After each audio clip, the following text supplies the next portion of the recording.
Gloria al Señor. Bien, hemos estado estudiando estos miércoles atrás los cambios en el mundo espiritual que ocurrieron con el sacrificio de Cristo. Amén. Hemos visto el cambio que hubo con el acusador, con Satanás, cómo en el momento del sacrificio de Cristo ya le fue quitado el permiso que tenía, aunque fue echado desde antes de la fundación del mundo, fue despedido del cielo, pero cada tanto se presentaba a acusarnos y le fue quitado ese derecho. Lo único que le queda a Satanás es acusar en las mentes, nada más, pero ya no puede presentarse delante del trono de Dios a acusarnos, y eso es una gran cosa. Ahora está el abogado, que es Jesucristo, amén. Él está abogando por nosotros, gloria a Dios. Y también hemos visto cómo cambió el lugar de los que habían muerto en la fe, los que habían muerto salvos, y que hasta el sacrificio de Cristo todos iban al Seol, ¿sí? Hemos visto que en el Seol había dos lugares. Jesús lo revela en la parábola del rico y Lázaro. Había dos lugares, uno donde iban los salvos y otro donde van los perdidos, siguen yendo actualmente, ¿sí? Pero que cuando Cristo viene arrebata las llaves del Hades, de la muerte, y se lleva a los suyos, ¿sí? Toma a los que estaban cautivos por la muerte y se los lleva a lo que se le llama el paraíso. Desde ese momento, y ya el ladrón que estaba en la cruz al lado de Jesucristo, ya su lugar de descanso eterno ya no fue allí en el Seol, en el seno de Abraham, sino en el paraíso. Jesús se lo dijo. Quizá fue el primero, pero no fue el único y no fue el último. Y ahora vamos a ver algo que es importante saber, y quizá hasta se dé para alguna pregunta y algún pequeño debate, ¿por qué no? El estado de los muertos en el presente. Y vamos a hablar tanto de los salvos como los impíos. ¿Cuál es el estado actual de los que han partido de este mundo? Ya vimos en la clase anterior que desde el sacrificio de Cristo en adelante, los que mueren con la salvación van a un lugar de descanso en el cielo llamado paraíso, y los que mueren sin la salvación van al Seol o al Hades, que es lo mismo. Vimos a través de las evidencias bíblicas que el Seol está en las profundidades de la tierra y que el mismo, el Seol, no es el castigo, el lugar de castigo eterno. Tenemos que aprender a diferenciar entre lo que es el infierno, que es como una prisión temporaria, momentánea, a lo que es el lago de fuego y azufre, que Jesús lo expresó con el término Gehenna, haciendo referencia al valle de Ginón, el lugar donde el fuego, que lo dijo también el Señor, nunca se apaga y el gusano de ellos nunca muere, dice, ¿no? Es un lugar de tormento sin fin, que no está en la tierra. ¿Por qué? No puede haber nada que sea eterno en la tierra, ya que la tierra va a ser destruida, tiene una fecha de vencimiento y va a ser destruida por fuego.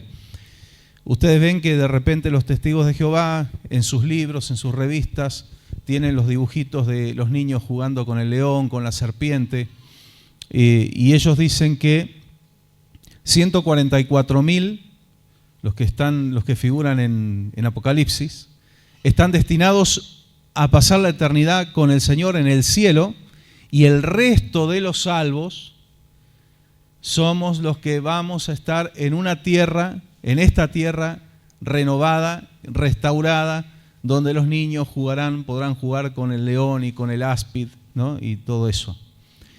Lo cual es absolutamente falso y totalmente carente de fundamento bíblico, porque el Señor nunca habló de una eternidad en una tierra arreglada, renovada, sino que habló de un reino de 1000 años de Jesús en esta tierra, 1000 años, no por la eternidad, 1000 años, lo cual es un montón, ¿no?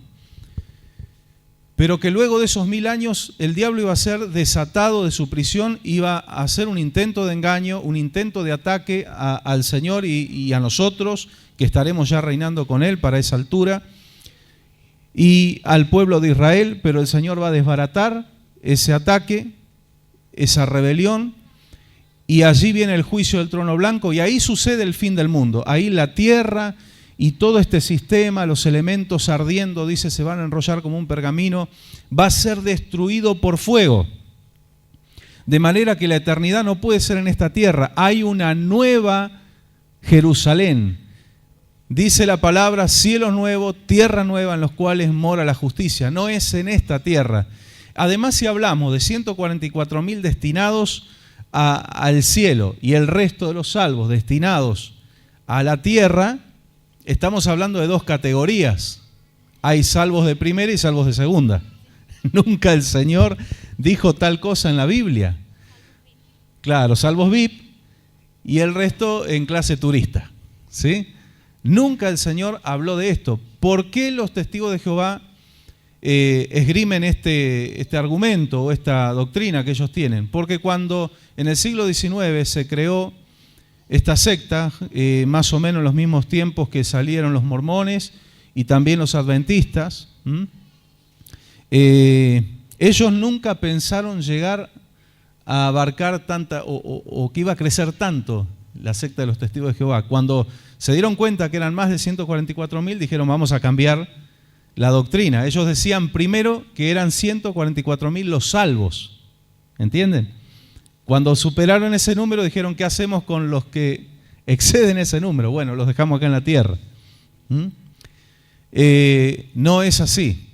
Ese dibujito de los niños jugando con el león y la serpiente y el león pastando con el cordero y todo eso, es bíblico, pero hace referencia al reino mesiánico de Jesucristo, al reino milenial.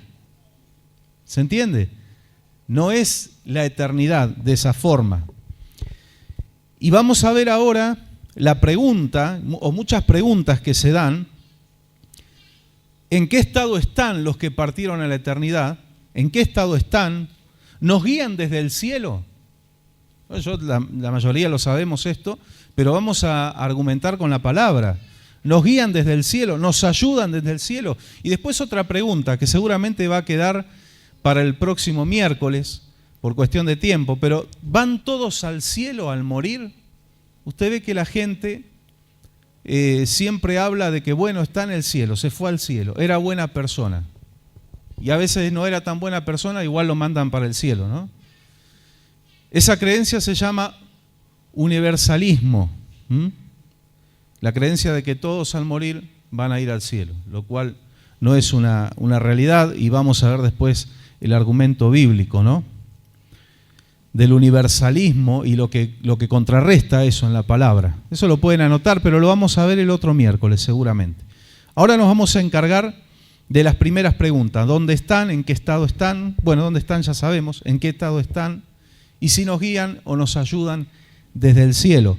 Pueden ir buscando y anotando, que es lo más importante. Salmo capítulo 6, versículo 5. Salmos 6, 5. Vamos a ir viendo evidencias bíblicas, ¿sí? Evidencias en la palabra del Señor. Apretarlo, ¿sí? Salmos capítulo 6, versículo 5. Leemos la palabra del Señor. Amén. Porque en la muerte no hay memoria de ti. En el Seol, ¿quién te alabará? Ahí está. Ya vamos captando, ¿no? En la muerte no hay memoria de ti. Y en el Seol, ¿quién te alabará? Todavía en el Seol. David está escribiendo en los tiempos donde los salvos iban al Seol. Y está hablando de los salvos. Está hablando de gente que alaba al Señor.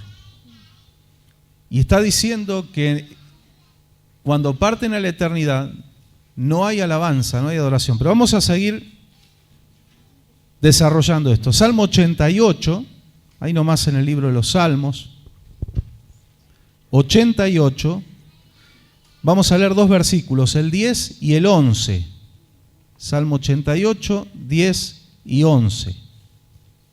¿Qué dice la palabra?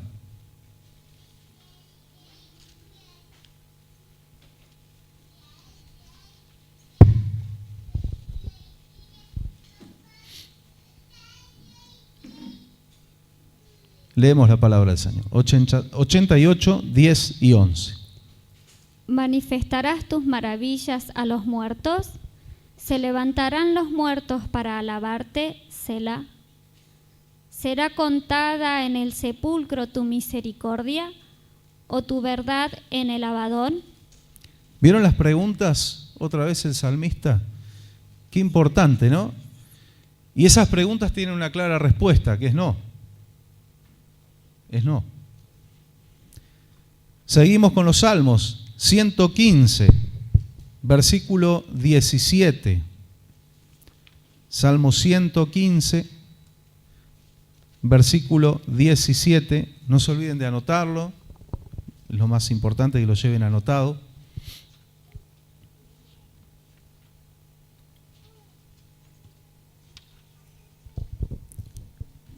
(115:17). Leemos la palabra del Señor. No alabarán los muertos a Jah, ni cuentos descienden al silencio. Ahí está. No alabarán los muertos a Jehová, ni cuantos descienden al silencio. Por eso les dije, la respuesta es no. No es que yo lo interpreto así y es mi pensamiento, sino que esa es la respuesta de las preguntas que hacía el salmista, ¿no es cierto? Y aquí él está dando la respuesta. No alabarán los muertos al Señor, ni cuantos descienden al sepulcro. Ahora yo me planteo preguntas, ¿no?, que ustedes se pueden hacer.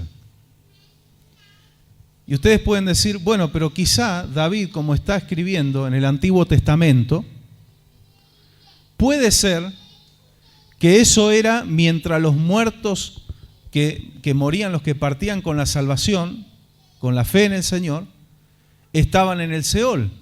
Quizá eso cambió cuando Cristo vino, los llevó a todos los salvos al cielo. Puede ser que haya cambiado.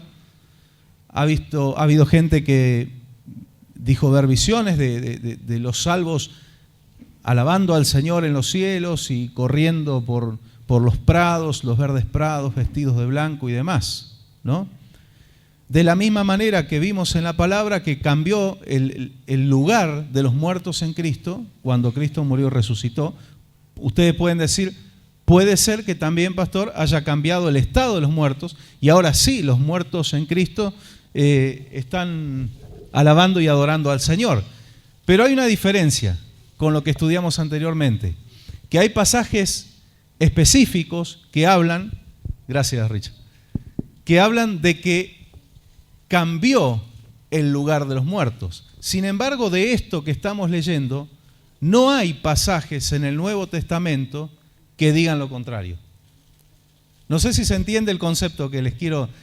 Cuando hay en el Nuevo Testamento, cambió algo con el sacrificio de Cristo, nos va a explicitar, nos va a decir, como Jesús lo dijo, ahora que yo voy a ser levantado en la cruz, el acusador va a ser echado, definitivamente. Y en Apocalipsis vimos que fue echado del cielo el que acusaba a nuestros hermanos. O sea, fue echado no como la primera vez, sino que ahora definitivamente. La primera vez que fue echado no había seres humanos. ¿Sí? ¿Cómo? Estarás conmigo en el paraíso. Claro, estarás conmigo en el paraíso. Todas esas cosas nos especifican que hubo un cambio. Ahora, de que los muertos están en un estado de inconsciencia, no hay nada en el Nuevo Testamento que indique lo contrario. Entonces, cuando algo no indica lo contrario, tenemos que quedarnos con esa versión. Vamos a leer ahora también algo ahora se va a ir aclarando cada vez más, Eclesiastés 3:22, yo se lo voy a leer en la Nueva Versión Internacional. Vos vas a buscar también Eclesiastés, tenés otro pasaje en el capítulo 9. Pero ahora vayan anotando Eclesiastés 3:22.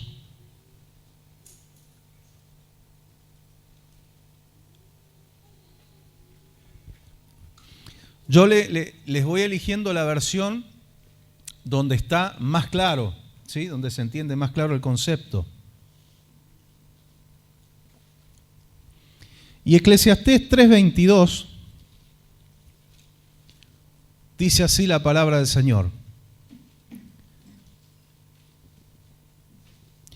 He visto pues que nada hay mejor para el hombre que disfrutar de su trabajo, ya que eso le ha tocado.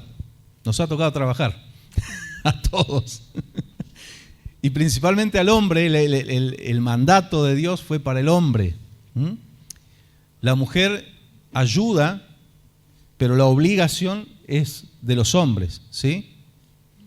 El Señor no nos ha dado una contextura física más dura, más fuerte para hacer fisicoculturismo y sacarnos fotos, sino para laburar. Hay muchos que si lo sacás del gimnasio y lo metés en una obra en construcción, se mueren, se desmayan. Es verdad, yo he conocido, le hablo con conocimiento de causa. Entonces nos ha tocado trabajar, pero el Señor a sus hijos, a los que somos fieles con Él, también nos da la bendición de disfrutar. ¿Amén? También, no es todo trabajo. Y también en Eclesiastés nos dice que es de Dios el disfrutar. Y Dios da el poder de hacer riqueza, pero da el poder de disfrutarlas. Porque hay mucha gente rica y millonaria que no disfruta. Usted dice, pastor, no va a disfrutar. Los veo en un yate de lujo y cuando se aburren de ese yate se compran otro, se mandan a hacer otro y tienen aviones privados. ¿Quién le dijo que por más que estén arriba de un yate o en un avión privado, su corazón está en paz? ¿O están gozosos? Usted puede ver gente adentro de un auto de alta gama con cara de amargado, ¿sí? Y nosotros los hijos de Dios, si tenemos comunión con el Señor, comunión verdadera, podemos andar en una bicicleta, podemos andar en moto, podemos andar en lo que Dios nos haya dado, no importa, con gozo, con alegría, ¿o no? No es rico el que tiene más, sino el que disfruta lo que tiene, el que tiene lo que necesita, ¿sí? Es una persona rica. Hay muchas cosas que nos hacen ricos y a veces no nos damos cuenta. Hablábamos una vez con mi esposa, y yo les he contado experiencias con este rabino mesiánico que solía ir a Montegrande, Esteban, y estuvimos de adolescentes allí escuchando las enseñanzas de este hombre de Dios y decíamos, qué privilegio el haber estado escuchando esas enseñanzas, ¿no? Recibiendo, y parte de toda esa formación que tenemos hoy la estamos compartiendo con ustedes. Pero yo me considero afortunado, nos consideramos ricos. Esas son experiencias que enriquecen, ¿sí? Y de repente cosas pequeñas, una buena charla, algo que edifica, algo que te pone bien, esas cosas no tienen valor numérico en dinero, ¿sí? Vio que ahora publican muchas cosas de la infancia de los años 70, 80, y dice, éramos felices y no lo sabíamos. Bueno, es bueno darnos cuenta de muchas cosas que nos enriquecen, experiencias lindas que las tenemos que guardar en el corazón. Yo me acuerdo de estar hablando hace unos años atrás y con una persona que ni siquiera era creyente, ¿no? Pero estábamos en un camping por acá en la provincia de San Luis, en una carpa, y entré yo al vestuario de hombre, me fui a bañar y estaba saliendo un hombre ahí, y cruzamos una charla así casual, y me empezó a contar que él manejaba un colectivo de turismo, pero que ahora había venido él con la familia a disfrutar, ¿no?, de estos lugares. Y bueno, qué bueno, hay que disfrutar, y uno siempre hablando, esto es una bendición de Dios, ¿no? Y me dice, sí, sino que nos queda en esta vida, dice, cosas valiosas como disfrutar con la familia, y me dijo el hombre, o esta charla que estamos teniendo aquí. Y dije, sí, es verdad, es verdad. Y es bueno saber captar esas cosas, ¿no? Esas pequeñas cosas. Si hay cosas malas que nos han pasado y nos han querido marcar de por vida, ¿por qué no ser agradecidos con Dios por esas cosas buenas, pequeñas y algunas muy grandes, y algunas muy grandes. Dios abarca todo el espectro, las experiencias con Dios y lo que Dios nos permite vivir. Me acuerdo cuando tenía 12 años y estaba tocando la guitarra, dando mis primeros pasos en la iglesia, allí en Buenos Aires, y en esa iglesia solían venir seguido los hijos de José Álvarez. ¿Cuántos conocen a José Álvarez? Un hombre de Dios, pastor, cantante, muy famoso, que ha estado aquí. Eso es otra riqueza que hemos tenido, pudimos compartir un momento con el hermano José Álvarez. Me acuerdo, la iglesia estaba llena, una bendición, y dio un pequeño concierto aquí. Él partió con el Señor hace poco. Y venían sus hijos, Elías Álvarez, que ahora tiene la banda LBE, la banda de Elías, y Daniel Álvarez, el más grande de los Álvarez, que eran de Puerto Seguro. Puerto Seguro sigue todavía. Y yo estaba ahí dando mis primeros pasos, tocábamos sentados allá. Y después de un culto él vino y compartió una palabra, Daniel Álvarez, y tocó un par de canciones. Y después que terminó la reunión vino y se sentó al lado mío y me dice: te voy a pasar un par de notas disonantes para que vos aprendas. Bueno, y las aprendí, de ahí las uso todavía, ¿no? Y tengo esa satisfacción de decir, me las enseñó Daniel Álvarez, el guitarrista de Puerto Seguro. Pero cuando uno aprende a aprovechar en el buen sentido, ¿no? Pablo enseñó algo, dijo: fíjense los buenos ejemplos que tienen entre los hermanos, imítenlos. Imiten los buenos ejemplos. Poder aprender, poder valorar. Usted sabe que la persona que es competitiva y envidiosa se pierde de eso, porque cuando tiene a alguien de quien puede aprender algo, está tan bloqueado por la envidia que no recibe nada. Y si uno no tiene esos sentimientos carnales, porque son obras de la carne, uno puede aprovechar y decir: bien, este sabe más que yo, voy a ver qué le puedo robar. Los músicos hablamos mucho de robar, ¿no? En el buen sentido de la palabra, aprender cosas, aprender técnicas. Hay que valorar todo, todas las cosas. Y aquí está diciendo esto el Espíritu Santo a través de Salomón, que escribe el Eclesiastés. Dice: tenemos que trabajar, nos ha tocado esto bajo el sol. Y dice: pero también tenemos que disfrutar de lo que Dios nos da en esta vida. Usted sabe que para disfrutar de esta vida no hace falta meterse en la droga, en el alcohol, fumar, andar en los boliches. Hay gente que cree que si no va al boliche se perdió la vida. Y es una estupidez enorme. Hay tantas formas de disfrutar de la vida. Y no te perdés nada. Sobre todo para la juventud. No se pierden absolutamente nada. No le va a faltar algo en su personalidad o en su formación si nunca fueron al boliche. De hecho, mejor si nunca van. Sí se pierden muchas cosas si no están en la casa de Dios. Eso es una realidad. Esto no se edifica. Pero dice algo importante. La última frase, ¿no?, del versículo 22. Que dice: pues, ¿quién lo traerá para que vea lo que sucederá después de él? ¿Quién lo va a traer a esta vida?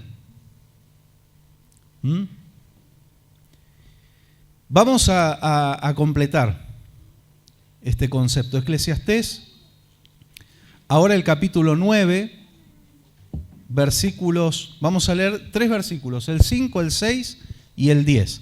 Eclesiastés 9, leemos el 5 y el 6 primero. Y después el versículo 10. Porque los que vienen saben que han de morir, pero los muertos nada saben, ni tienen más paga, porque sus memorias es puesta en olvido. También su amor y su odio y su envidia fenecieron ya, y nunca más tendrán parte de todo lo que se hace debajo del sol. Y el 10. Todo lo que te viniere a la mano para hacer, hazlo según tus fuerzas, porque en el Seol donde vas no hay obra, ni trabajo, ni ciencia, ni sabiduría. Qué claro, esto yo lo dejé casi para lo último porque esto aclara todo lo que viene hablando David en los Salmos, lo que dice Eclesiastés 3:22. Dice una frase muy importante: los muertos nada saben. Los muertos nada saben. Dicen que no hay ciencia, ¿sí? Dice que del otro lado no hay sentimientos, ¿sí? Amor, odio, todas esas cosas fenecieron. O sea, no hay ciencia, no hay conocimiento y no hay sentimientos. No tienen parte con lo que pasa en esta vida. ¿Es claro? Yo creo que es el pasaje que más nos aclara el estado de los muertos y sobre todo vamos a referirnos a lo que nos interesa, ¿no? Principalmente los muertos en Cristo. Los muertos en Cristo. Usted va a escuchar incluso predicadores que no lo dicen porque quieren predicar una herejía ni nada por el estilo. No es algo grave, pero que dicen, bueno, los hermanos que partieron ahora están sirviendo al Señor allá en el cielo y están preparando la mesa. Pues eso no es bíblico. No es bíblico. Se pueden confundir algunos pasajes que hay en Apocalipsis, pero que tenemos que prestarle mucha atención a los detalles. De repente hay una multitud que se presenta ante el trono de Dios, ¿sí? Y voy a bajar un poquito, tengo un pequeño acople. Se presentan ante el trono de Dios y dice que le reclaman al Señor justicia. No sé cuántos leyeron esto. Pero ¿qué le dice el Señor? Le dice, tiene que ser completado el número de los que van a morir por la fe, de los que van a morir, los que van a ser mártires, y se les da vestiduras blancas y se les dice que sigan descansando. Presten atención a esos detalles. Que todavía no es el momento. Sigan descansando. Le dan vestiduras blancas y a seguir descansando. Los que han visto, si realmente los que tuvieron experiencias reales, que han visto gente en un estado consciente en el cielo, no hay una certeza de lo que Dios le mostró sea el estado actual. ¿Me entienden? Dios puede mostrarte el futuro, porque cuando los muertos en Cristo resuciten y nosotros seamos transformados, entonces sí va a haber un estado de conciencia y ahí empieza lo que es el tribunal de Cristo, ahí empieza lo que es las bodas del Cordero, donde sí todos vamos a estar sentados a la mesa y dice que es Cristo el que va a servir. Nunca dice la Biblia que nuestros hermanos que partieron están preparando la mesa. Es Cristo el que va a servir. Además, sería casi como injusto, pues se nos adelantaron y ya están disfrutando del cielo. No, el Señor va a unificar todo. Tal es así que cuando empieza el milenio, los que murieron porque esa es otra etapa, en la gran tribulación va a haber mártires que van a creer en Jesús y van a ser salvos ya no por gracia, sino dando sus vidas, van a ser torturados, van a ser asesinados. Y también Juan ve esa multitud y el Señor le dice, ¿de dónde son? ¿Quiénes son estos? Y Juan dice, yo no los conozco, Señor, tú lo sabes. Bueno, estos son los que han salido de la gran tribulación. Es tan justo el Señor que cuando comienza el reino milenial, esos van a resucitar. O sea que los que murieron, los que van a morir, mejor dicho, en los 7 años de tribulación y gran tribulación, van a resucitar para el reino milenial. Junto con nosotros van a disfrutar de ese reino. ¿Se da cuenta? Pero no van a estar en las bodas del Cordero. Eso es importante. 7 años o los 3 y medio últimos. Se toman los 7 años que es el gobierno del anticristo. Los 3 años y medio primero, la primera etapa, la mitad de la semana de Daniel capítulo 9, son más que nada de engaño, donde este líder soluciona los problemas de la economía del mundo y unifica todo y él gobierna el planeta. va a tener resistencia, lo dice la Biblia, pero los va a aplastar. Pero a los 3 años y medio él rompe el pacto con Israel y empieza a cortar cabezas y se saca la máscara, ¿sí? Se hace él adorar como Dios, cambia las costumbres del templo, entonces los judíos ahí se dan cuenta que no era el Mesías. Son los más bravos, pero los 7 años van a ser bravos. Un predicador judío lo dice de esta forma, lo dice él, no lo digo yo, aclaro. Dice, para que ustedes entiendan la tribulación y gran tribulación, tribulación es cuando te visita tu suegra, y dice gran tribulación es cuando se queda a vivir en tu casa. Entonces todos dijeron amén, ¿no? ¿Entendieron? Pero lo dice él, yo no lo digo. No, pero es así, es una mala etapa y una peor. Una peor. Y después de eso, ahora, ellos no van a pasar por las bodas del Cordero, porque Dios también es justo. Ellos se salvaron en el tiempo complementario.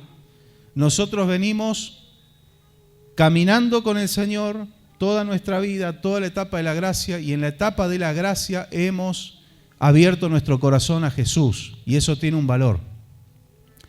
Pero no hay ningún pasaje que certifique que hoy los muertos en Cristo estén en un estado consciente. De hecho, los que están constantemente cantándole al Señor, santo, santo, santo, ¿sí? Son los 24 ancianos, son los querubines, son los serafines.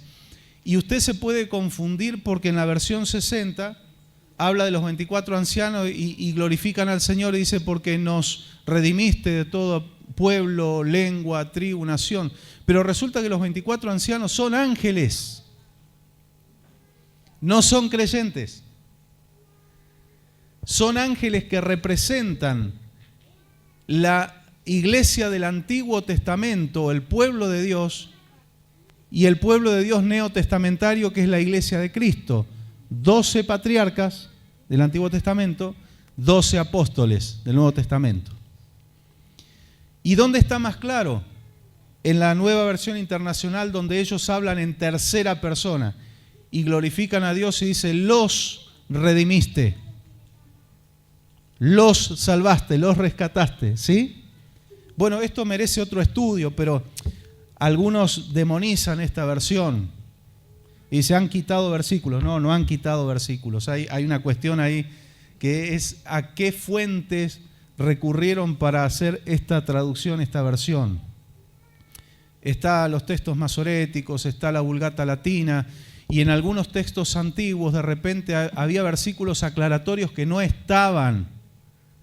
Por eso no es que la NBI sacó esos versículos, sino que los manuscritos que usaron no estaban. Les voy a dar un ejemplo. Me estoy desviando un poquito, pero ya voy a volver. Cuando habla del Padre, el Hijo y el Espíritu Santo, dice los tres son uno. Aparentemente ese versículo lo agregó San Jerónimo en su traducción al latín. ¿Qué hizo él? ¿Cometió una herejía? No, él quiso poner como quien pone una nota al pie de página, un texto aclaratorio de la Trinidad. Y lo que él puso allí está perfecto porque todo el contexto bíblico, sobre todo el Nuevo Testamento, habla de la Trinidad. ¿Y dónde tenemos la Trinidad? Y ojo, de ahí se agarran los testigos de Jehová para rebatirnos el tema de la Trinidad. Dice, ese texto fue agregado. ¿Y sabe qué? Tienen razón. Tienen razón.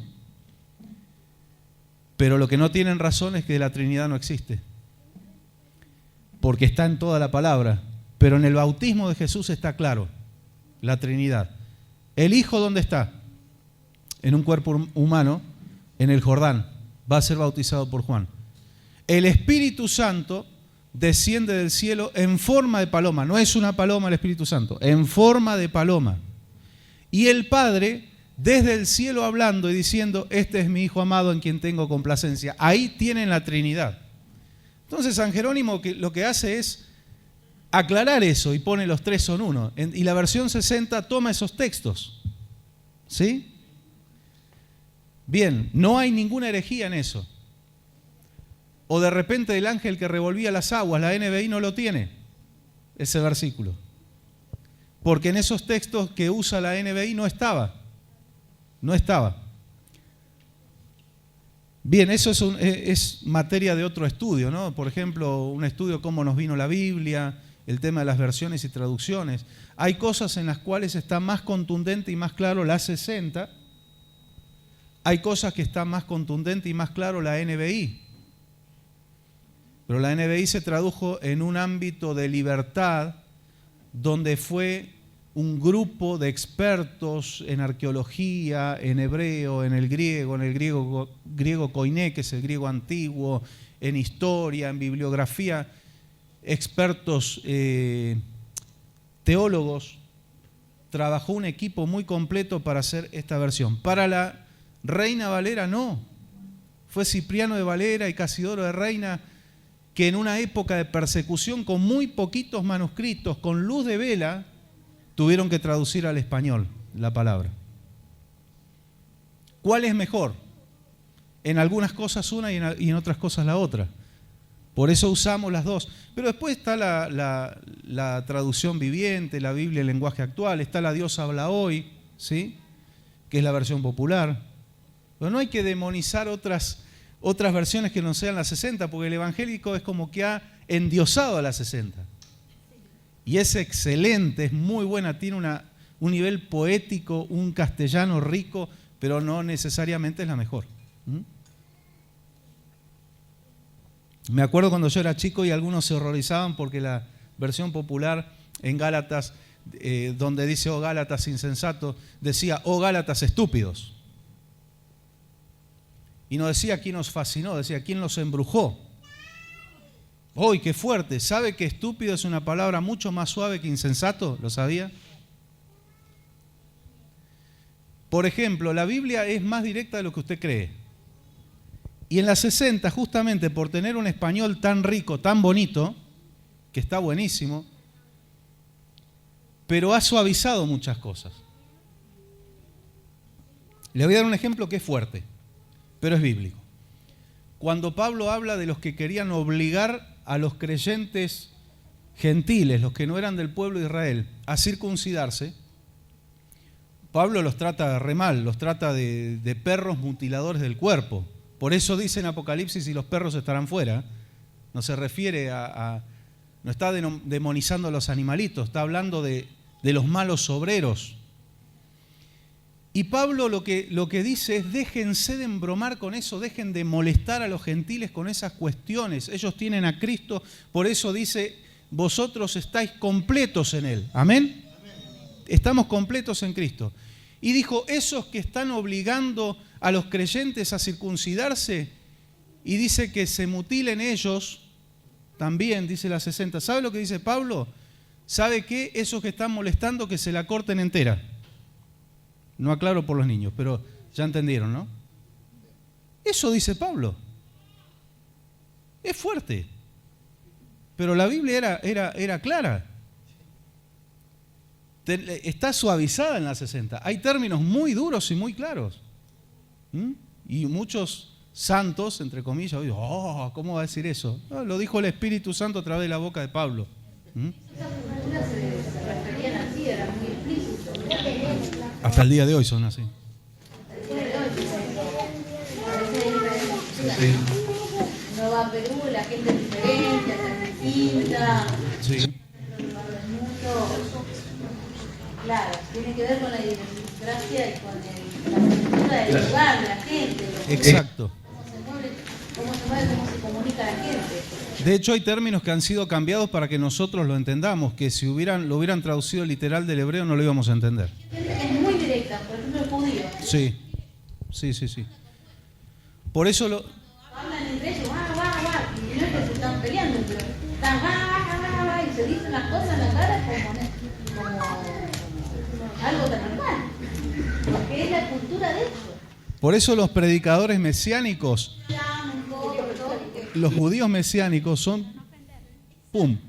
Allá no, y ellos así, en sí no se ofenden. Es más, se van a ofender si no se dicen las cosas. Sí. Por eso Duermen tranquilos, en paz. No se guardan nada. Pero es así, todos los predicadores mesiánicos, judíos mesiánicos que conocimos, eran durísimos. Y la gente de allá también. Iban al grueso. Sí.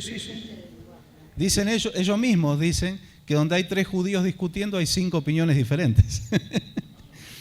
Pero ellos son así, y así está la palabra. Es directa, como para que la entendamos, ¿no? Bien, entonces vemos que nos dice la palabra del Señor que no hay alabanza, que no hay ciencia, que los muertos nada saben. Y hay otro argumento, no sé si ustedes lo habrán escuchado, pero por las dudas yo se los comento. Algunos dicen, cuando el escritor de Eclesiastés, cuando Salomón está escribiendo esto, él no tiene la revelación completa todavía, está en el Antiguo Pacto. Ahora, si tomamos esto como un argumento válido, quiere decir que todos los que escribieron en el Antiguo Pacto no fueron inspirados por el Espíritu Santo. ¿Y qué hacemos con el Antiguo Testamento? Si algo de lo que está en el Antiguo Testamento no fue inspirado por el Espíritu Santo, ¿qué hacen en el canon bíblico? ¿Me entiende? Deberíamos sacarlo. Sin embargo, en el Nuevo Testamento, la palabra del Señor nos dice que todo lo que se escribió en el Antiguo sirve y se escribió para ejemplo nuestro, para que aprendamos a no cometer los errores, por ejemplo, que cometió Israel. Cuando escribe Pablo a Timoteo, le dice que toda la palabra es útil. Y quiero decirle algo, cuando Pablo le está escribiendo a Timoteo, el Nuevo Testamento recién se está empezando a escribir, la palabra que ellos tenían era el Tanaj, o sea, el Antiguo Testamento. ¿Con qué predicaba Pablo? ¿Con qué enseñaba Pedro, Juan? Con el Antiguo Testamento. ¿Con qué Felipe le predicó al etíope? Con el Antiguo Testamento. Y partiendo desde esa palabra, dice de Isaías, que estaba leyendo el etíope, ¿se acuerda? Allí en el libro de los Hechos. Le predicó el Evangelio. Jesucristo dijo que Moisés y los profetas hablaron de él. Así que el Antiguo Testamento es perfecto para evangelizar. Y a veces pareciera que no. Porque el Antiguo Testamento es el que nos va a introducir después en el Nuevo Pacto. Y porque en el Antiguo Testamento, como hablábamos, creo que fue el miércoles pasado con el hermano Joel, tenía ya vislumbres de la gracia. ¿Se acuerdan la fiesta del Sukkot? Los 70 sacrificios representaban a las naciones. Los judíos en la fiesta de las enramadas, no sé si se daban cuenta, pero ya estaban dando una ofrenda por nosotros. Qué tremendo, ¿no? Entonces, concluimos en que lo que escribe David, lo que escribe Salomón, está inspirado por el Espíritu Santo. No es que él sin revelación escribió esto, porque si fuera así, debiéramos sacar el Eclesiastés de la Biblia. No puedo concebir que algo que está en el Antiguo Testamento haya sido escrito sin revelación. Yo escuché una vez un predicador y me pareció una barbaridad decir que David cuando escribió los Salmos escribió en la carne, porque todavía no había venido el Espíritu Santo en Pentecostés. Y el argumento es el mismo. ¿Qué hacen los Salmos en la Biblia? ¿Por qué los judíos tenían a los Salmos como su himnario? ¿Por qué tenemos los Salmos como revelación del Espíritu Santo? ¿Por qué, si David escribió en la carne, profetizó sobre Jesucristo? ¿Por qué profetizó de que Cristo iba a rescatar su alma del Seol si escribió en la carne? No es que el Espíritu Santo no estaba, operaba diferente. Venía, inspiraba, se retiraba. Venía, le daba fuerzas a Sansón, de repente, la historia de Sansón, se retiraba. Después del Pentecostés, el Espíritu Santo vino y se quedó en nosotros. Esa es la gran diferencia. Pero David no escribió en la carne. David escribió inspirado por el Espíritu Santo. Tenemos que dejar de lado esas barbaridades que se dicen por ahí. No, porque esto no tenía revelación, ¿no? ¿Y qué hace en la Biblia? Era un profeta. Y era un profeta y era tipo de Jesucristo. Tipo es una figura de algo que va a venir después, ¿no? Sí. Y un adorador de primera línea. Si vamos a hablar de música y de adoración, en David tenemos toda la enseñanza en la parte espiritual, la parte musical, la excelencia, todo. David hizo un casting de músicos para armar la orquesta. Puso 3 turnos de 8 horas cada uno, fue un visionario. 3 turnos de 8 horas cada uno con música constantemente, adorando y alabando al Señor. Y si lo que está en la palabra algo no está inspirado por el Espíritu Santo, después podemos concluir qué hacemos acá, aprendiendo. Pero cuando vemos que desde el Génesis hasta Apocalipsis todo tiene un hilo conductor perfecto, ahí es donde usted se puede dar cuenta que no es la opinión de un grupo de hombres, porque también muchos dicen, ¿y quién te garantiza que esto es palabra de Dios si fueron hombres los que escribieron? Y sí, no van a ser monos o gallinas. Dios usa hombres y mujeres, Dios usa gente con razonamiento, seres con razonamiento. Somos los instrumentos de Dios, ¿sí? Pero aún los expertos que juntaron el canon bíblico, ellos tuvieron como concepto principal de que todo de punta a punta concuerde e incluso no había bibliografía externa que se opusiera a esto. ¿Se entiende? De hecho, libros como los de Flavio Josefo, un historiador contemporáneo de la época de Jesús, Flavio Josefo lo que escribe concuerda perfectamente con lo que la Biblia dice. De hecho, se han usado escritos de Flavio Josefo para hacer películas de Jesús. Usos y costumbres, por ejemplo, es un libro que él escribió. La antigüedad de los manuscritos más antiguos que se encontraron de la Biblia son los manuscritos más antiguos de la historia del mundo. Le sigue por una gran diferencia creo que la Ilíada de Homero es el que le sigue. Y nadie discute si la Ilíada es un libro apócrifo o real. Nadie discute eso, de la Biblia sí. ¿Por qué? Porque el diablo va a atacar lo que es la palabra de Dios. La Ilíada de Homero no le importa. ¿Se entiende? Entonces tenemos que concluir que está hablando inspirado por el Espíritu Salomón y está diciendo: en el lugar de los muertos no hay trabajo, no hay alabanza, no hay adoración, no hay ciencia, no hay sentimientos. Sí. La pregunta mía es la siguiente.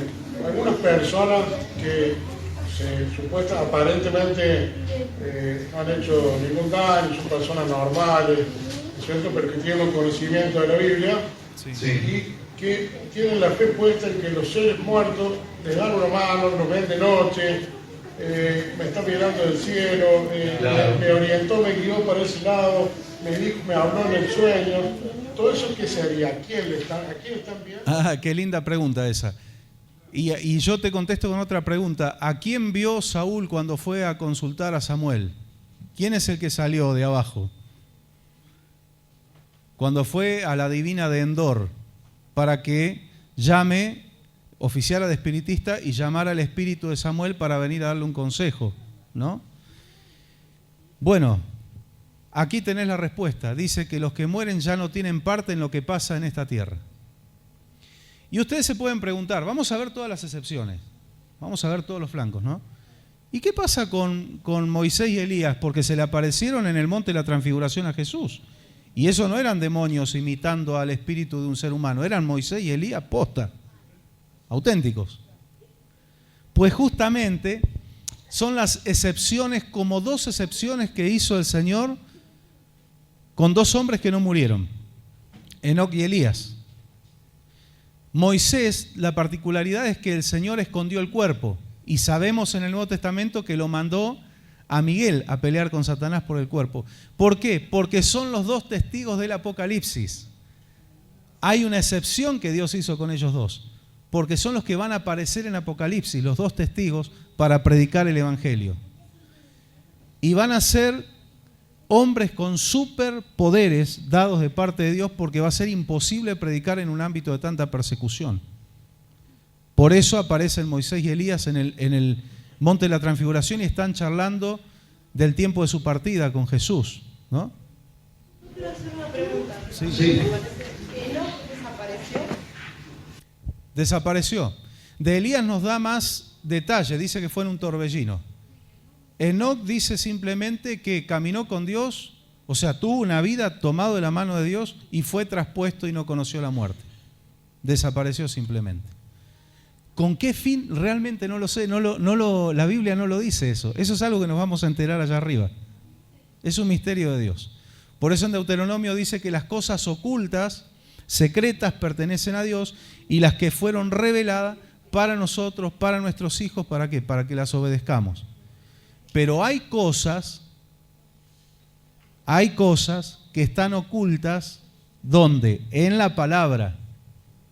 ¿Y para qué están esas? Para que las descubramos. ¿Cómo se descubren? Escudriñando. No solo leyendo, escudriñando. El que está muerto ahora, en este momento, ¿tiene conciencia de que está con Dios o no? Nada. Justamente, los muertos nada saben, no hay conciencia, no hay amor, no hay odio, no hay sentimientos. Pero, por evidencia empírica de muchos hombres de Dios que partieron, hombres fieles con Dios y mujeres también, ¿no? Acá no hay diferencia de sexo, que ellos vieron que los ángeles lo venían a buscar y en otros casos Dios les avisó que los iba a llevar.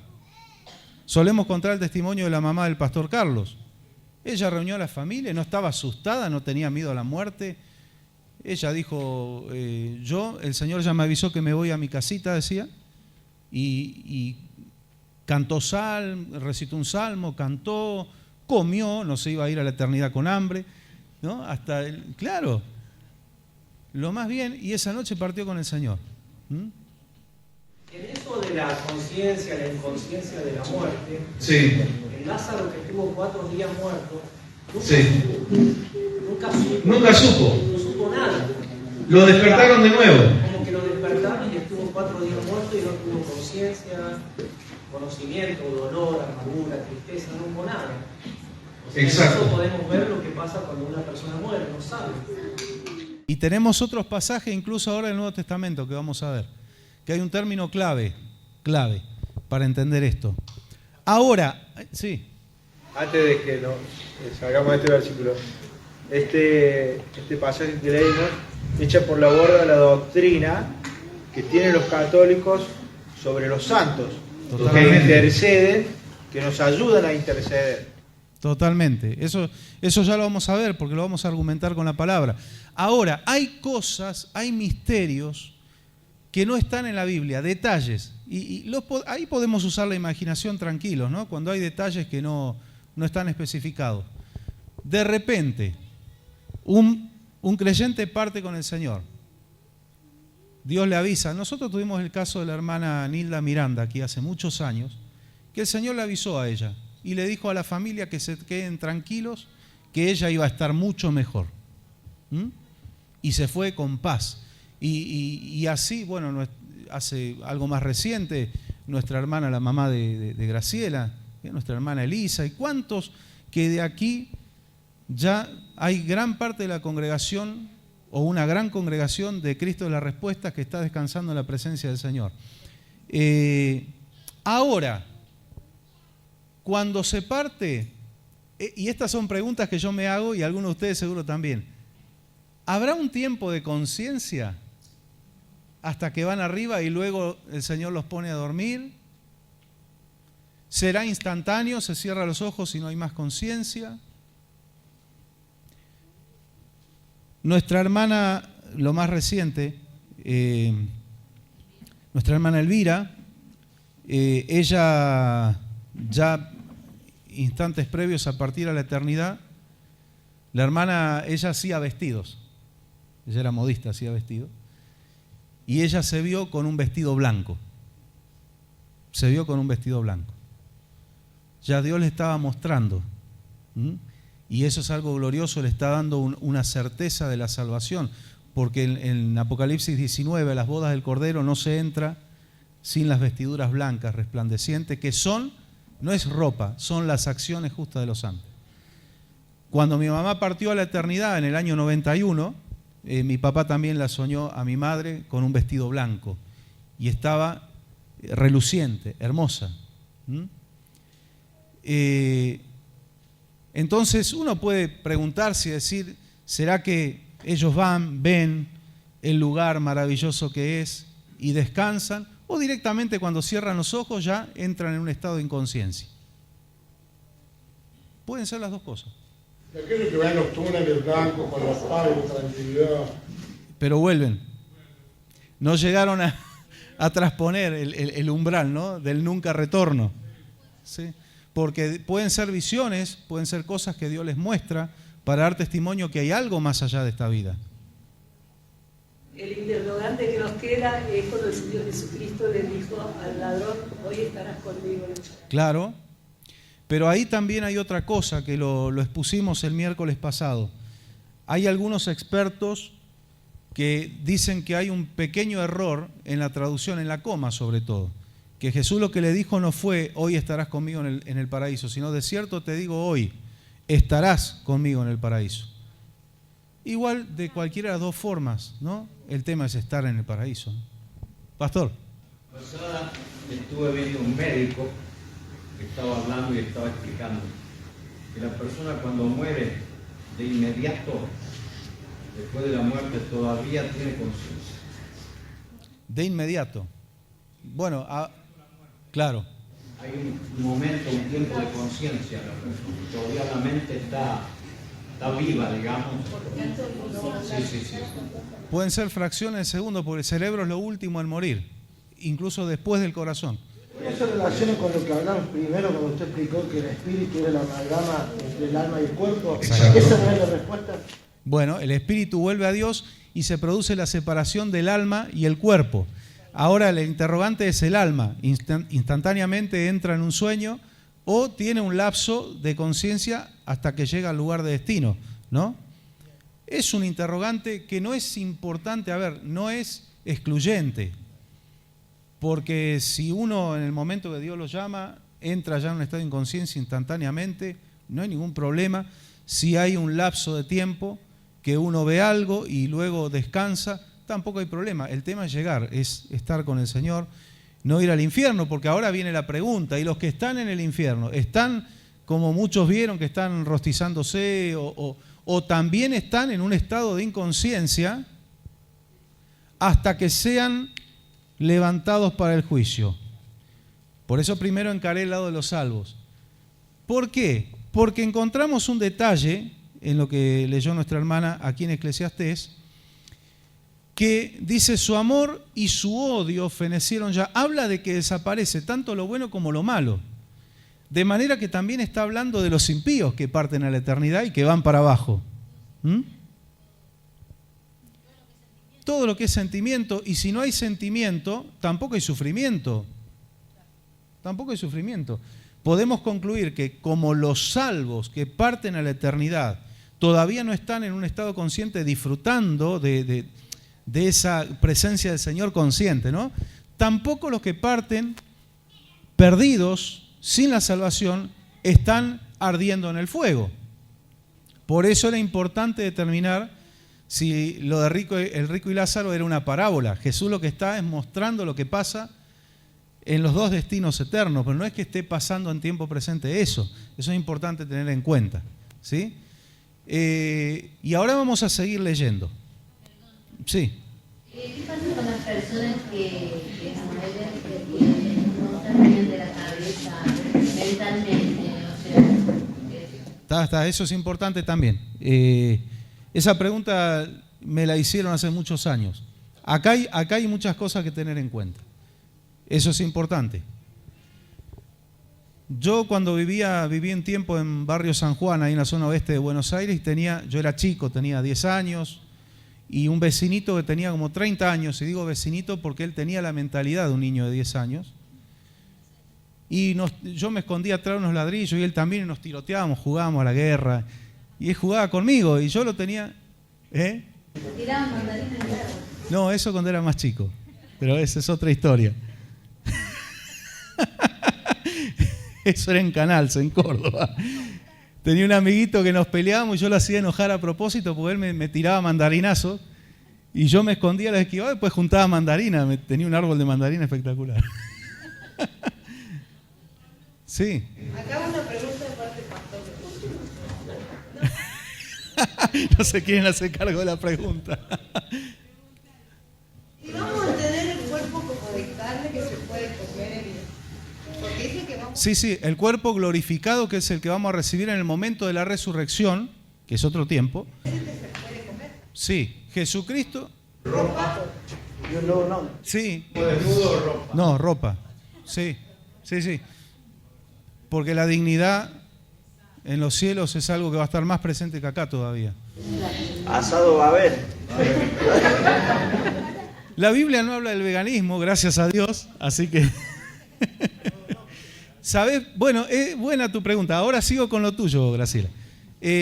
Porque Jesús, ¿qué es lo que comió después que resucitó y tenía el cuerpo glorificado? Pescado, carne. Pez asado. ¿Sí? Con miel, que se ve que le gustaba al Señor eso. Comió pan, había carbohidratos, gloria a Dios. Vamos a comer. ¿Y las cenas de la boda del Cordero? ¿Una boda sin cena? No es boda. Bueno, y respecto a eso, el caso que yo contaba con este muchacho de 30 años que tenía la mentalidad de un niño. Ese muchacho siguió, vamos a suponer que siguió, yo perdí el rastro después, pero que siguió así y partió a la eternidad. Es un inocente, tiene una mente inocente, es salvo. No se le puede imputar de pecado, es inimputable delante de Dios. Ahora, ¿qué pasa si la persona fue normal muchos años de su vida? Nunca aceptó a Cristo y de repente vino un trastorno. Tuvo oportunidad de sobra. Una persona que ya es enferma de nacimiento. Exacto. O sea que tomando este ejemplo de personas que tienen problemas de salud mentales. Sí. Ojo, hay psicópatas y otras cosas que... Una persona que vive alejada del mundo y por lo cual es ignorante de todo, sería casi la misma situación. Una persona que vive alejada del mundo, o sea... Sí, que está en su mundo. No tiene nada. Sí. Una persona que no tiene ni cultura. Así como Dios toma por decantación, los niños son salvos. Por su inocencia, estas personas también, independientemente de su edad, el Señor no les imputa pecado. Porque no hay un razonamiento, no funciona su mente como la nuestra. El Señor a nosotros, que tenemos razonamiento, sí, nos exige. O a alguien que, como decía recién... La conciencia, lo que él dice, está en la isla. Una tribu alejada de todo. No hay nada, nunca... Ah, bueno, pará, ahí hay otra cosa. Ah, bien. La ley de la conciencia. Bien. No, en ese caso, Pablo le dice a los romanos, dice que lo divino de Dios está expresado en las cosas creadas, en el sol, en la luna, en la tierra, en los poderes de la naturaleza. Y dice, por lo tanto, hombre, eres inexcusable. Cuando la mente funciona bien, pero una persona está en otra tribu, por eso dice, y el evangelio será predicado, el evangelio del reino, hasta la última, lo que dice el término correcto es etnia. Y entonces vendrá el fin. Porque ellos, aunque no se les haya predicado, está la ley de la conciencia, esto lo explica Pablo a los romanos, y las cosas manifestadas le alcanzan al hombre para entender que hay un Dios. Pero ¿qué pasa? Dice, en vez de adorar a Dios, adoraron a la creación, adoraron al sol, adoraron a la luna, a las estrellas, y ahí el hombre es inexcusable por más que esté en una etnia alejada. Es responsable ante Dios. Te hago una pregunta, y Sí. si nació en una tribu y ya viene de cuna que le enseñan sobre una secta, por ejemplo, y nunca tuvo conocimiento de Dios, nunca le enseñaron de Dios. Igual, es responsable. Te voy a poner el ejemplo de Abraham. Abraham nace en Ur de los Caldeos, una nación politeísta. Lo único que él conocía era dioses. Su padre era fabricante de imágenes, él no conocía otra cosa, pero él abrió su corazón al Dios verdadero. Cuando el hombre tiene un hambre de Dios, se da cuenta que esas cuestiones no llenan el alma. Y tiene una búsqueda genuina, Dios lo va a guiar, el Espíritu Santo se va a encargar de guiarlo hacia él. Por eso Pablo habla de la inexcusabilidad del hombre.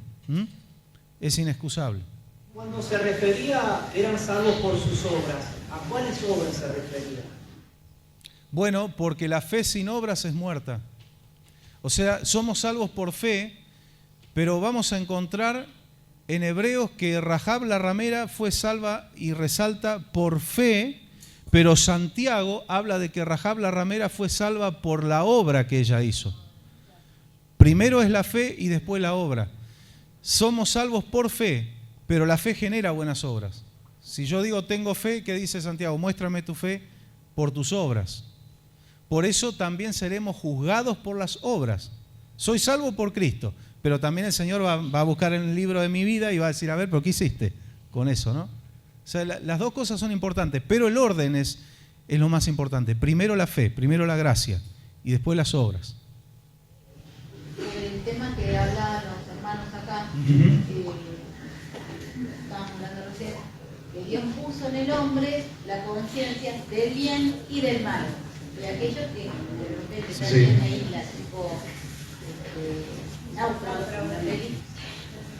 bueno, van a ser juzgados también por eso. Claro, y obviamente no vamos a esperar que esa gente que de repente tiene un despertar espiritual tenga todo el conocimiento que nosotros tenemos.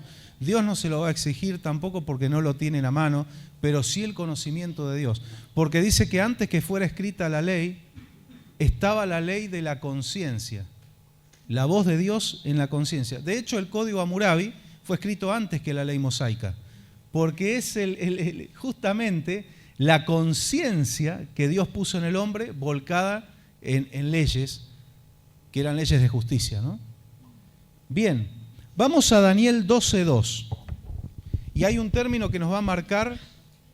Aguantá un cachito. Vamos a leer Daniel 12:2. Y muchos de los que duermen en el polvo de la tierra serán despertados. Ajá. Unos para vida eterna y otros para vergüenza y confusión perpetua. Qué importante que es este versículo. Hay un término que es determinante, que lo vamos a encontrar ahora en el Nuevo Testamento, pero hay otro también que es muy aclaratorio.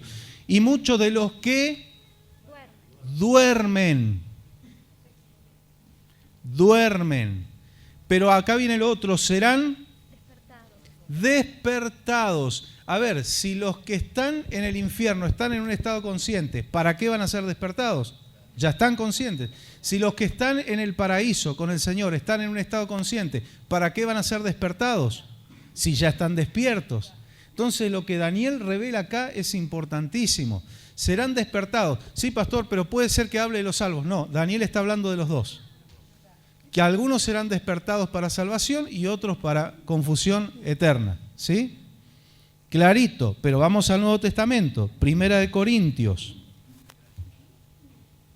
Primera carta de Pablo a los Corintios, capítulo 15, versículo 6.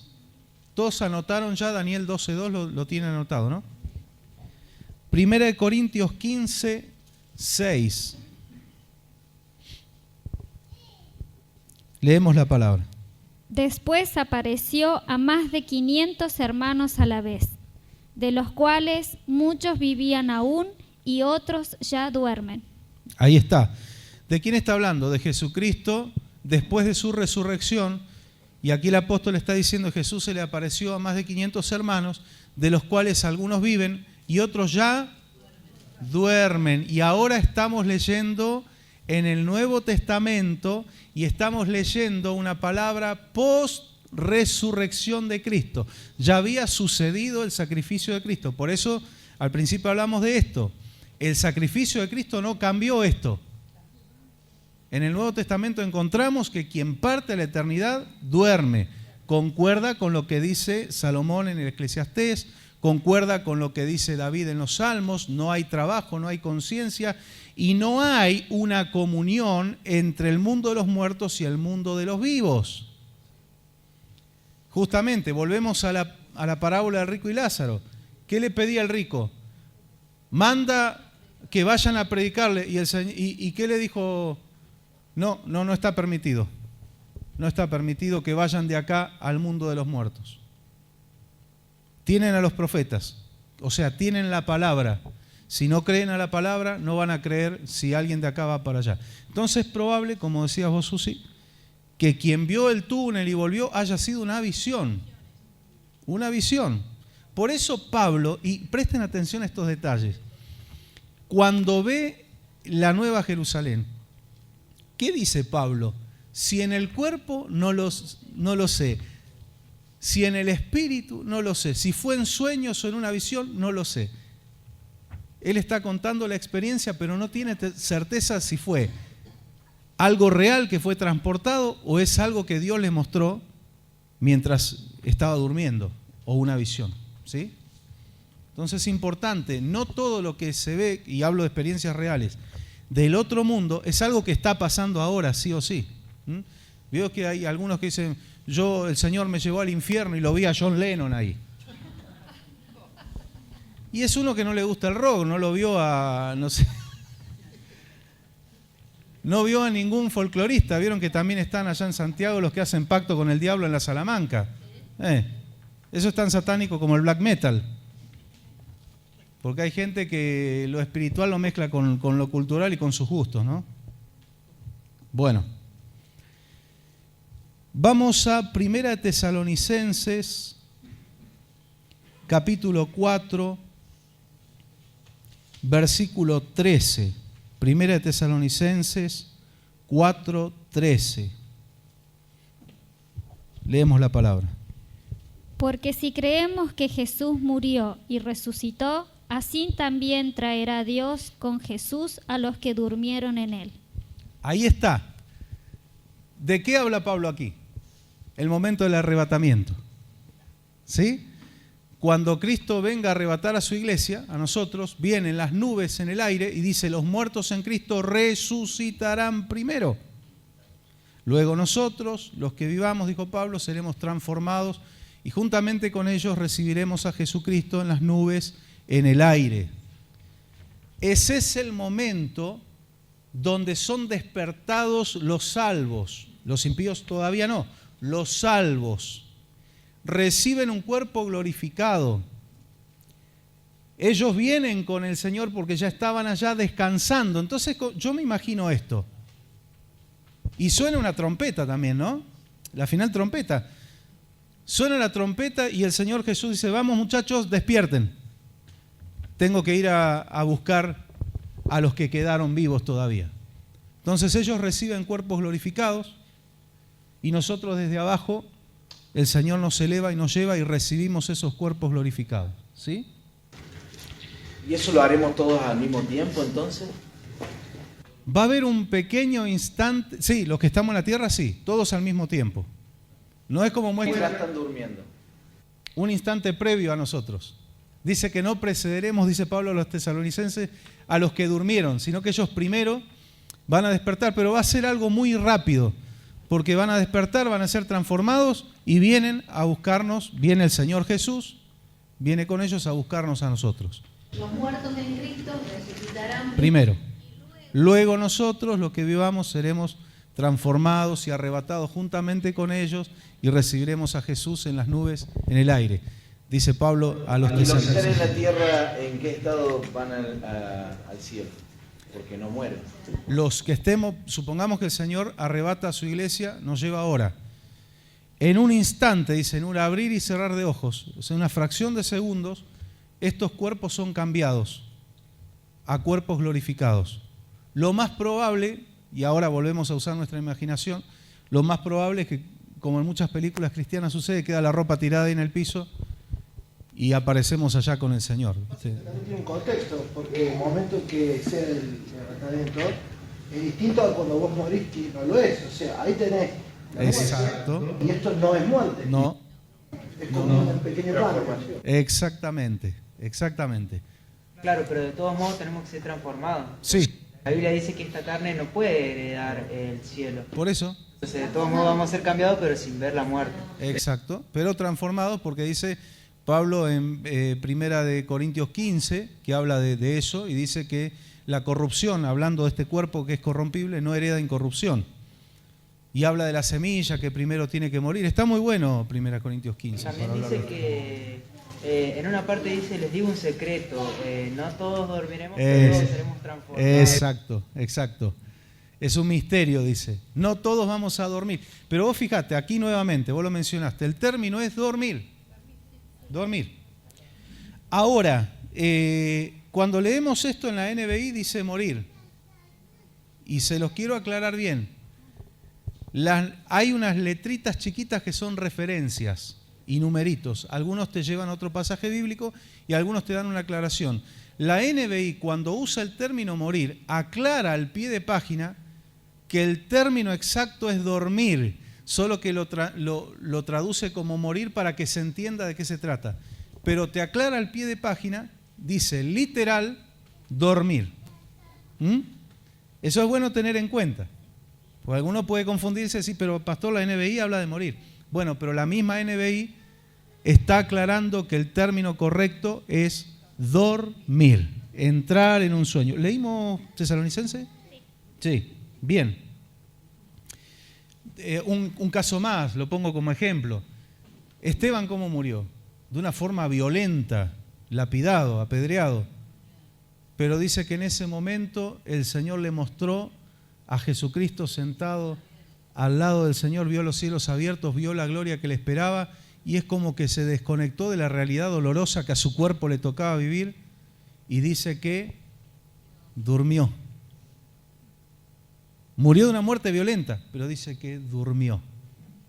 Entran en un estado de inconsciencia y es por eso, hermanos, que Dios prohíbe categórica y tajantemente consultar a los muertos. Es una práctica condenada por Dios, abominable. ¿Por qué?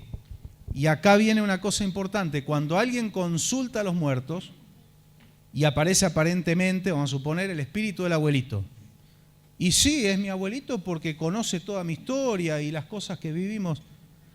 Hay demonios que se les llama espíritus familiares, que son los que observan la vida de todas las personas y conocen todos los detalles de las personas, hasta los más secretos. Entonces, claro, cuando vienen se las saben todas. No, me dijo cosas que solo mi abuelito sabía. Es un demonio criado que se te está presentando. Porque la Biblia nos enseña un concepto muy importante, que cuando no llevamos nuestra petición a Dios, la toma el diablo. Dice Pablo, el que sacrifica a ídolos, a demonios sacrifica. Los que van a la tumba de Gilda, de Rodrigo, dicen, le hacen una petición y le responde. Me respondió Gilda, me respondió Rodrigo. Rodrigo y Gilda están en un estado inconsciente. Si no se entregaron al Señor en el último momento, yo no lo sé, Dios lo sabe, están allá abajo. Ellos no pueden responderle nada a nadie. No pueden dar salvación ni solución a nadie. Es que una persona no está yendo a Dios con su petición y el diablo y los demonios están tomando esa petición. ¿A quiénes tributan los que le llevan cosas a la difunta Correa allá en San Juan? Llevan motos, autos, llevan un montón de cosas. ¿Sabe quién recibe todo eso? El diablo. El diablo. Allá en el norte argentino que hay una necesidad tremenda, una pobreza bárbara y entierran comida para la Pachamama. Y los gusanos dicen gracias, dice, porque por la ignorancia del ser humano ellos comen. El que está recibiendo eso es el diablo, por eso es una práctica que la gente cree, bueno, son cuestiones populares. No, en el mundo espiritual las cuestiones populares y culturales no nos salvan de la realidad. Es el diablo que está recibiendo eso. Sí, y así estamos, ¿no? Y así estamos. Me acuerdo una vez un hermano que estaba en Jujuy, decía, acá en la iglesia, decía, yo vi que, creo que era la madre, no sé, se estaba preparando unas empanadas espectaculares, yo me estaba haciendo agua a la boca, y cuando íbamos a comer, dice, no, esto es para la ofrenda, para la Pachamama. Oh, te reprendo, Satanás. ¿Y en México en los días del Día de los Muertos? Sí. Y eso genera una de ataduras espirituales, una suelta de demonios terrible. La gente no se da cuenta. En la ciudad, creo que hace un par de años empezó a hacer el ritual de la Pachamama. Lo hicieron en el Vaticano, en la Basílica de San Pedro.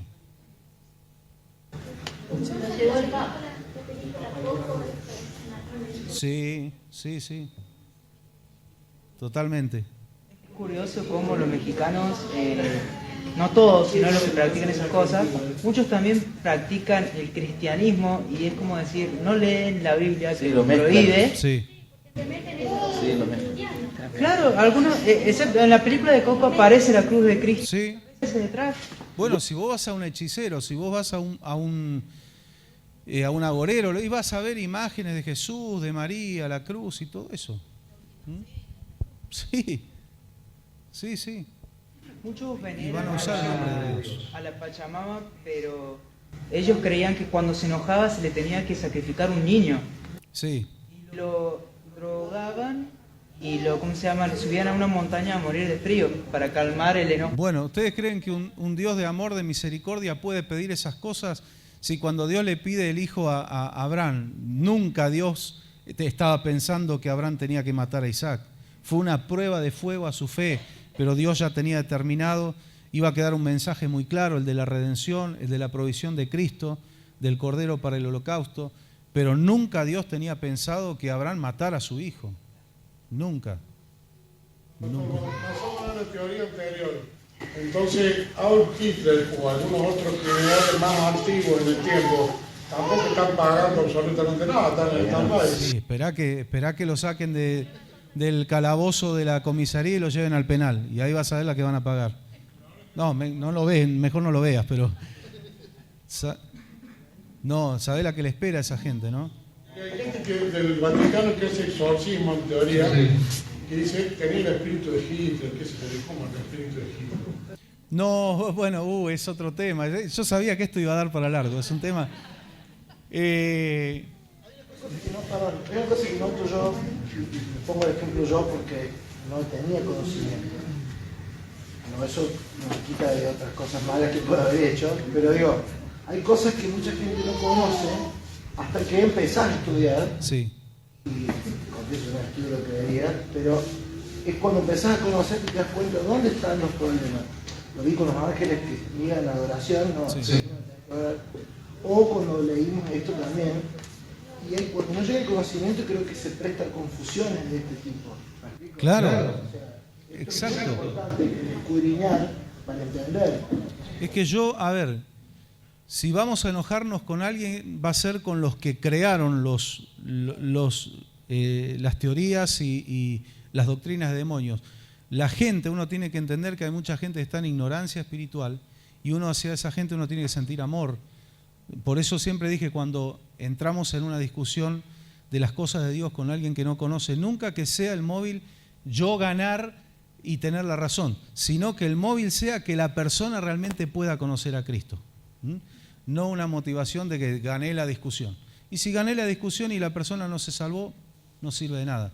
Sino realmente uno va con amor para rescatar a la gente del engaño. Y Dios, que es un Dios de amor, dice en el libro de los Hechos, ahora el Señor, habiendo pasado por alto los tiempos de vuestra ignorancia, manda a todos los hombres que se arrepientan. Señor, ¿qué hace? Cuando hay un arrepentimiento genuino, dice, ya está, los tiempos de tu ignorancia me olvido, los paso por alto. ¿No? Tal es la misericordia del Señor.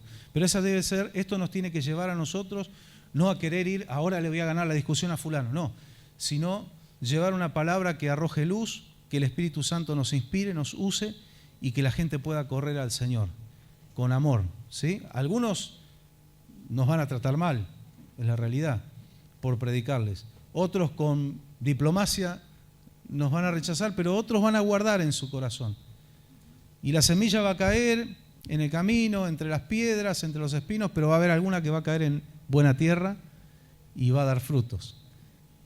Así que por eso nos instruimos, para tener herramientas y tener la espada del Espíritu para que el Espíritu Santo nos use y podamos ganar almas para el Señor. Y que esa gente pueda salir de la ignorancia y conocer al Dios verdadero, ¿no? Al único. ¿Qué vamos a responder cuando hablen de esas cosas? Esas tonterías. Claro, claro. Pero también hablan de, porque a mi antigua vida... Claro, sí, sí. Pero que Dios nos ayude, ¿no?, a tener templanza, de esto nos enseña la Biblia. Que con paciencia podamos no atacarlos. Ahora, hay veces que se ponen ácido y uno tiene que ponerse medio ácido, ¿no? Una vez yo me acuerdo que a un hermano allí en Canals, en Córdoba, en una discusión con los testigos de Jehová, y ellos se ponen ácidos. Entonces ellos siempre usaban una Biblia verde, es una particularidad, y tenía una Biblia marrón. Entonces el hermano lo miró y le dijo, veo que maduraron, le dijo. Le tiró una. Bueno, hay casos y casos, que el Señor nos dé la sabiduría, ¿no? Bueno, ¿por qué Dios prohíbe categóricamente consultar a los muertos? Isaías 8, versículos 19 y 20.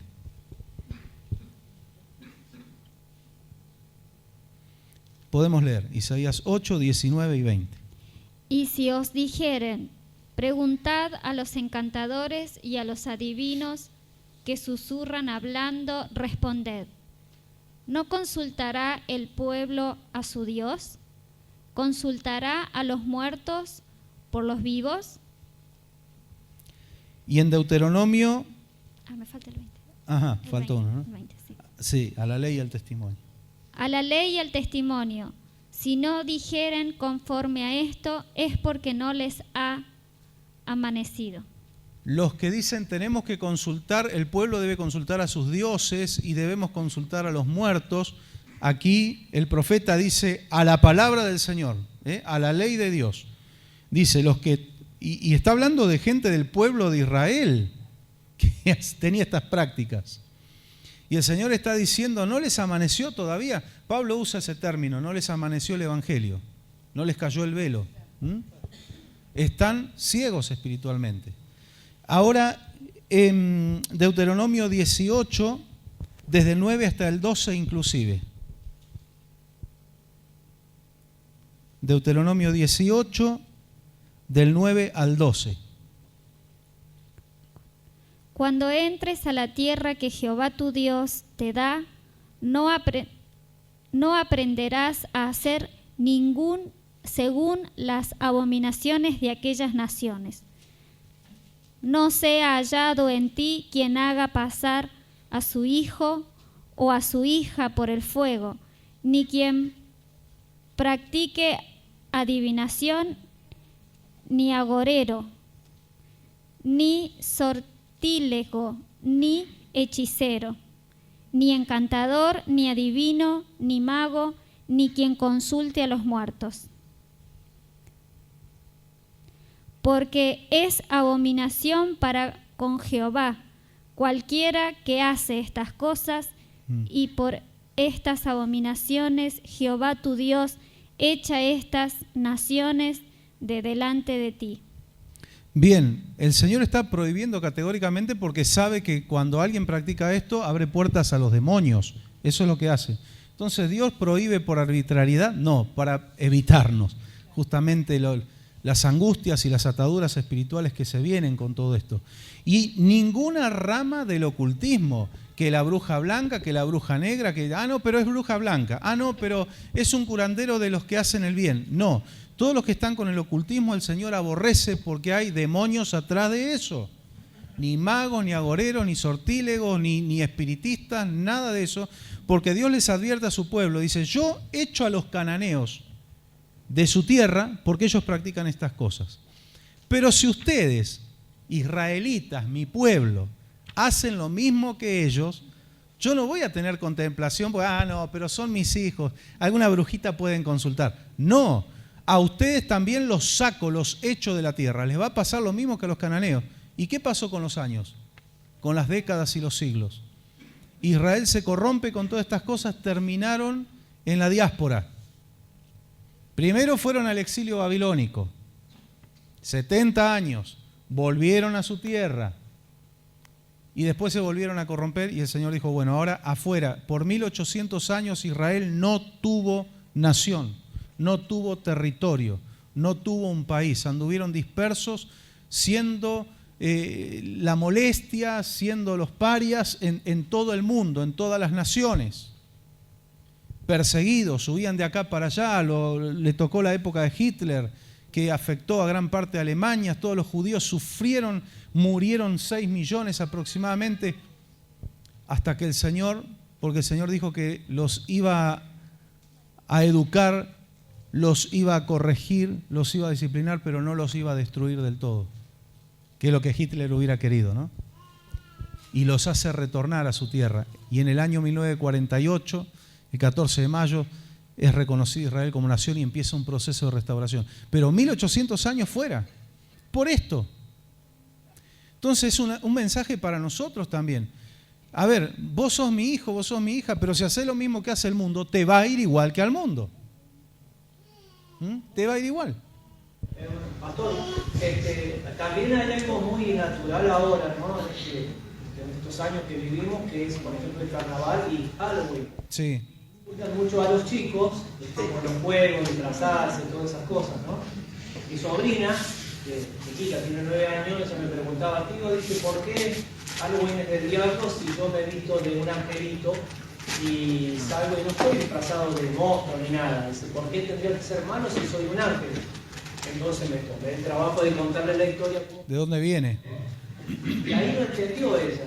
Y se quedó pensando y no me preguntó más nada.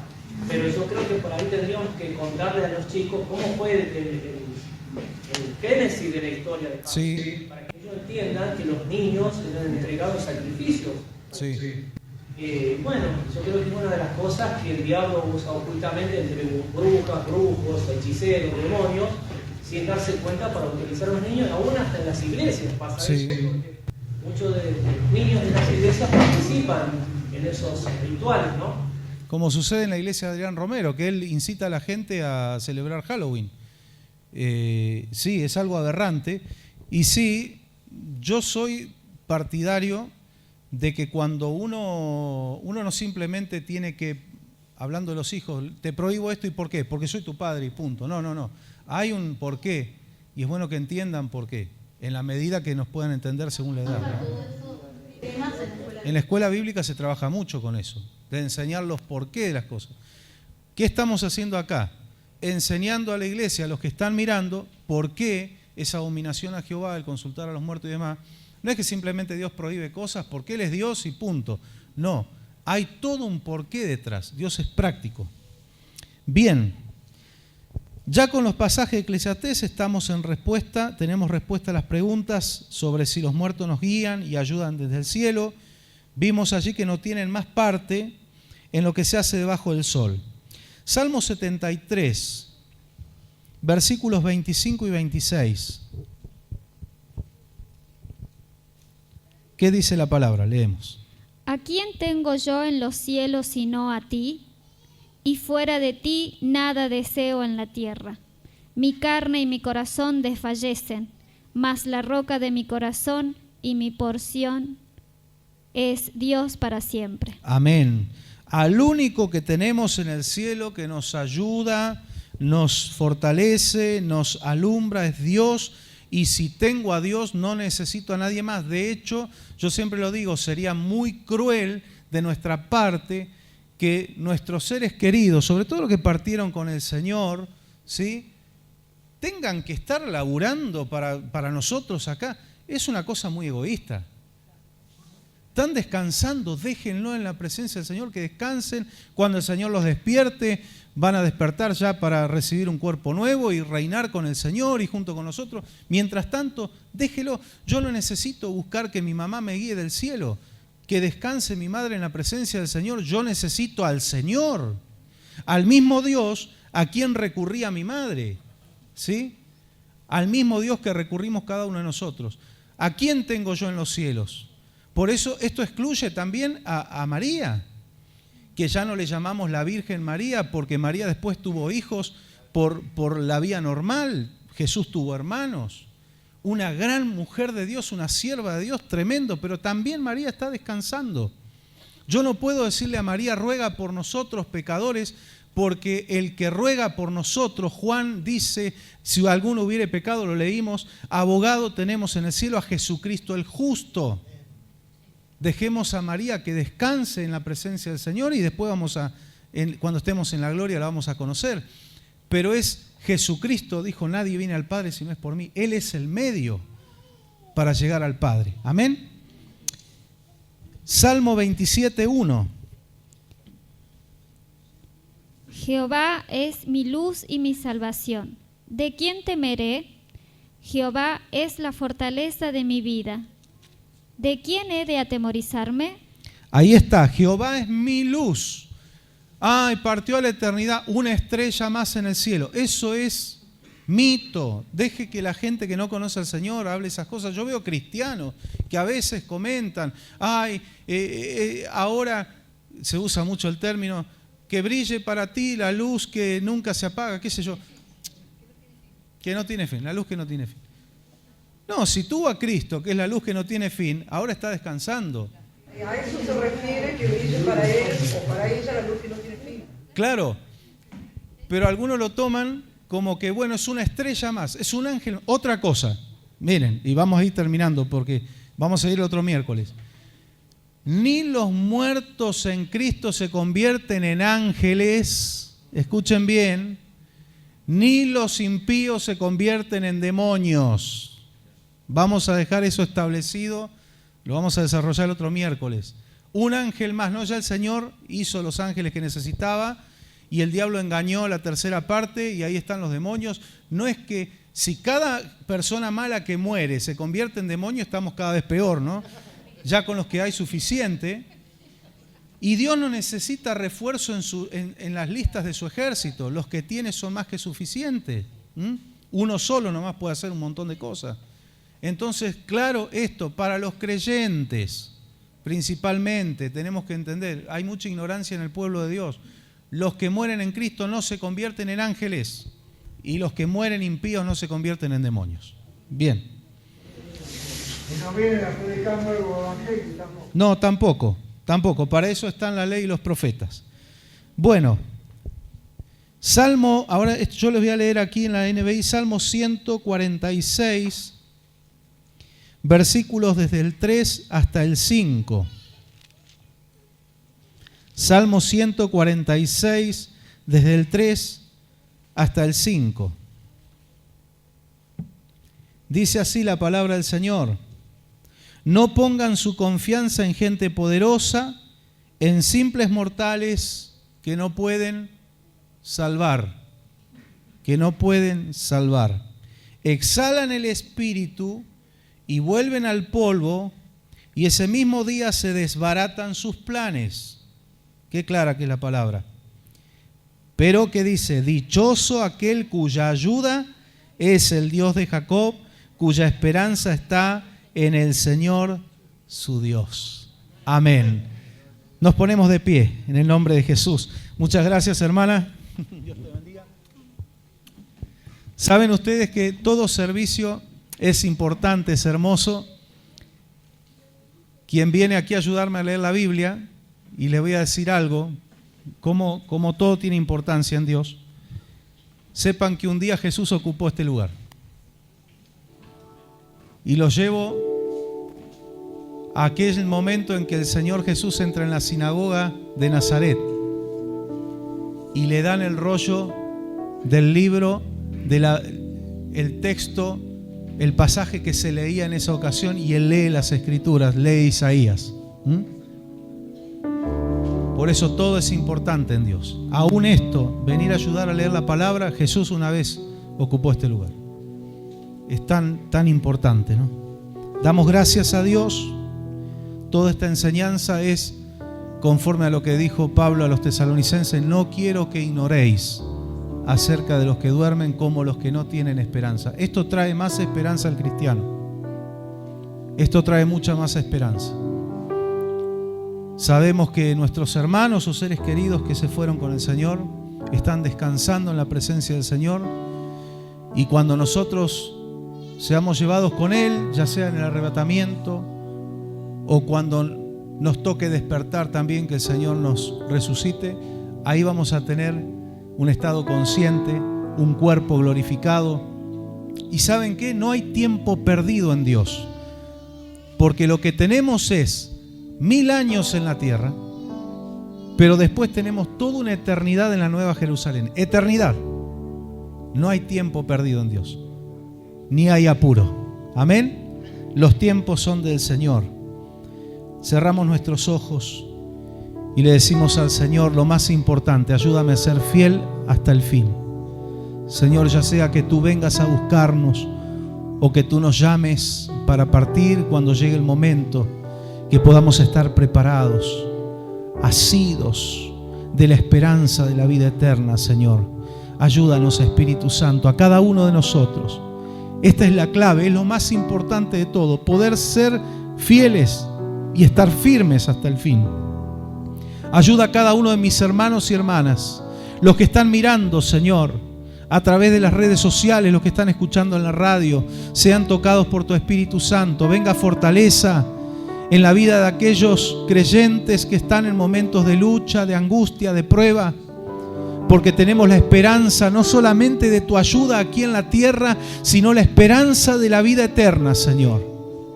Esto no termina aquí. Esto es un paso nada más. Señor amado, y aquellos que no te conocen puedan correr a tus pies, puedan dejar de lado los tiempos de su ignorancia y puedan conocerte a ti, el único y verdadero Dios. Oramos por los que no te conocen. No hay odio, Señor, no hay ningún sentimiento negativo contra aquellos que están en la ignorancia espiritual. Al contrario, tú nos mandaste a sentir amor por las almas.